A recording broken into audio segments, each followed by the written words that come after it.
النهارده هنتكلم عن أسوأ أفلام في السينما المصرية، الأفلام اللي كل لما تشوفها بتحس إن فريق العمل كأنه أول مرة يعمل فيلم. أنا زياد. نروح بقى للفيلم التاني وهو مهم في فيلم قديم. الفيلم ده من أكتر الأعمال اللي لما تتفرج عليها بتحس إن محدش كان مقتنع بيها، لا المخرج ولا الممثلين ولا حتى المؤلف. القصة غريبة ومشتتة والإخراج ضعيف جدا والتمثيل متكلف كأنك بتتفرج على بروفا مش على فيلم. ده غير النهاية اللي فعلا ملهاش أي معنى، تحس إنهم خلصوا تصوير ومفيش وقت فكتبوا نهاية سريعة وخلاص. والكارثة الأكبر إن الممثل إدوارد بنفسه طلع بعد كده وقال إن الفيلم ده من أسوأ حاجة عملها في حياته. يعني تخيل ممثل يقول كده على فيلم وهو بطله الرئيسي، ده دليل ان حتى اللي شاركوا فيه عارفين انه كان غلطة مش المفروض تحصل. الفيلم كله تحسه انه تجربة فاشلة. نيجي بقى للفيلم الاخير وهو فيلم اخر كلام، وده بقى فيلم من النوع اللي بيحاول يعمل دراما بس في الاخر بيطلع كوميدي غير مقصود. القصة بتحكي عن اب بيمنع بنته انها تغني، فهي من وراه بتحاول تحقق حلمها وتدخل عالم الفن، بس لما بيعرف بيتحول الفيلم فجأة لدراما غريبة جدا. الاب بيحاول يضربها بالنار والطلقة بتيجي في اختها، وبعدين بيكتشف ان كل ده كان حلم. يعني من الاخر الفيلم كله كان حلم.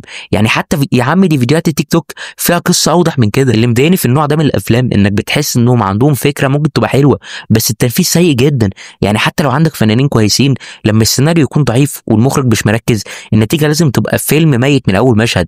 وطبعا الانتاج هنا ممكن يكون من نصيب السبكي، وكنا بنتكلم عن سلسله افلام معموله بنفس القالب. في النهايه دي كانت مجموعه من الافلام اللي فعلا ممكن نقول انها اهانه للسينما المصريه، مش لان فيها ممثلين وحشين لكن لان مفيش اهتمام بالتفاصيل ولا احترام لعقل المشاهد اللي رايح يدفع تذكره ويتفرج على حاجه المفروض تبقى فن مش هزار. بس كده ده كان الفيديو بتاعنا. ما تنساش تعمل لايك واشترك في القناه وتفعل زر الجرس، عايزين نوصل 2000 مشترك في اسرع وقت. وما تنساش كمان تدعي لاهلنا في غزه والسودان ربنا ينصرهم ويخفف عنهم. اشوفكم الفيديو الجاي. السلام عليكم.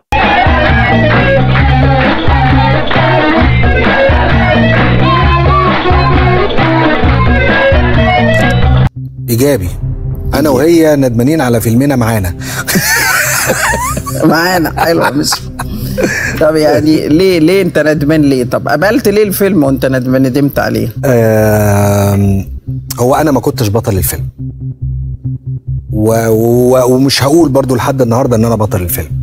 يسرى الفنانه الكبيره يسرى، وكان عمرو سعد، وانا كنت عامل صاحبه في الفيلم. وبعدين فجأة الحاج محمد السبكي قال لي يسرى اعتذرت وعمرو اعتذر، انا عايزك انت تعمل دور ده. قلت له مهم فيلم قديم. المهم الفيلم ده أسوأ فيلم عملته 11 يوم عملته في 11 يوم 11 يوم. ايه ده سجل فيلم قصير ده. 5 ايام في فوق سطوح. 5 ايام في الحاره، يوم في الفيلا. ما بتحبوش عشان هو الصرف 11 يوم يعني ولا لا طلع مستني 11 يوم. طبعا اخراج محمد السبكي اساسا هيطلع ايه الفيلم يعني مش انا اشتغلت مع احمد السبكي بصراحه احلى فيلمين عملهم في حياته، بلطيه العايمه كباريه. ده حقيقة. سواد يا بلطيه. ايوه وخدت عليه جوائز